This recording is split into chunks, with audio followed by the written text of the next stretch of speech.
પણ જે મલિન ઇરાદાઓ રાખીને રાજનીતિ કરવા વાળા એ ક્યારેય આ સમજતા નથી. મારા નામે કેટલાક વોટ્સઅપો પણ ક્યારેક ફરતા થયા, પરંતુ અમારા ઈરાદાઓ છે એ મક્કમ છે કે અમે જેનો આરંભ કર્યો છે, એનું ખાતમુહૂર્ત અમે જેનું કર્યું છે,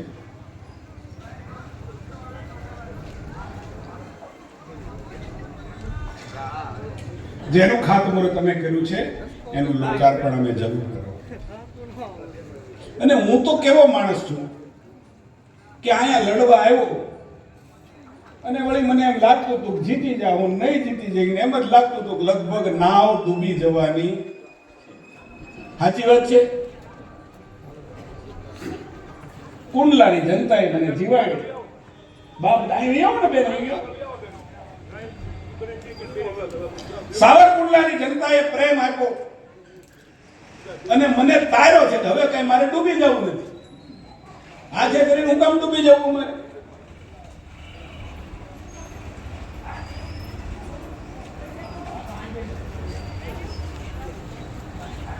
એ રિવરફ્રન્ટ હોય કે સાવરકુંડલા માટે આયોજન કરેલી દરેક યોજનાઓ હોય, અમે મક્કમ નિર્ધાર સાથે આવે છે કે ગમે તેવા વાવાઝોડાનો વંટોળ હશે અમે ક્યાંય ઝૂકવાના નથી. સાહેબ અમારી ગતિ છે એ મધ્યમ ગતિ છે, પણ અમારી ગતિ છે એ મક્કમ છે. એક દિવસ અત્યારે દીપકભાઈ માલાણી અને હું મારા કાર્યાલય ઉપર પાણીની ચર્ચા કરતા, પીવાના પાણીની ચર્ચા. એટલે અચાનક નગરપાલિકામાંથી ટેસ્ટર, જે TDS નું ટેસ્ટર આવે એ મગાવ્યું. કદાચ મારી સાથે ઘણા લોકો ત્યાં હતા. આરો જે માપવાનું આવે, TDS માપવાનું.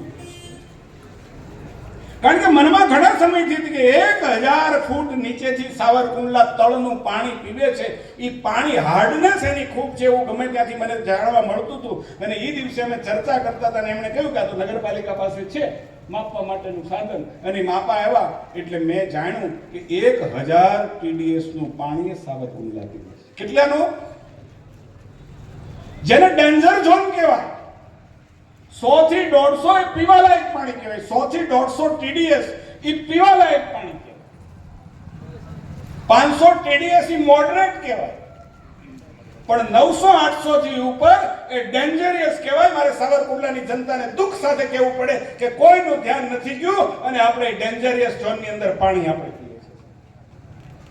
ન જાણે કેટલાય લોકોને પથરી થતી હશે, ન જાણે કેટલાય લોકોની કિડની ખરાબ થતી હશે, ન કેટલાય લોકોને અપચાના રોગ થતા હશે, ન જાણે કેટલાય લોકોને આંતરડાના રોગ થતા હશે. એનું મૂળ કારણ કોઈ હોય ને તો એ આપણું હેવી ડ્યુટી પાણી, જે હેવી TDS નું પાણી પીએ છે એનું એક કારણ, અન્ય કારણ ખૂબ હશે પરંતુ એનું એક કારણ એ પણ છે. અમે નક્કી કર્યું કે આના માટેનો વિચાર આપણે કરવો પડે, કારણ કે પાયાની જરૂરિયાત છે. અને એ વખતે અમે નક્કી કર્યું કે ભૂગર્ભનું પાણી પીએ છે એના કરતા સરફેસ વોટર, વરસાદનું જે સીધું પાણી આવે છે, જો એ સાવરકુંડલાની જનતાને આપવામાં આવે તો આ સમસ્યામાંથી આપણને કાયમી મુક્તિ મળે. અમે સરકારની અંદર રજૂઆત કરી. 17 કરોડના ખર્ચે ત્યાં છે આપણું હાથસની ડેમથી એ પાઇપલાઇનનું પાણીનું કામ, એ પાઇપલાઇન નખાઈ ગઈ છે અને 55 લાખ રૂપિયાના ખર્ચે ત્યાં કૂવો બનાવવાનું શરૂ થયું છે. અને એની સાથે સાથે કહું કે રોજનું 80 લાખ લીટર 8 MLD પાણી એ રાજ્ય સરકારે હાથસની ડેમની અંદર સાવરકુંડલા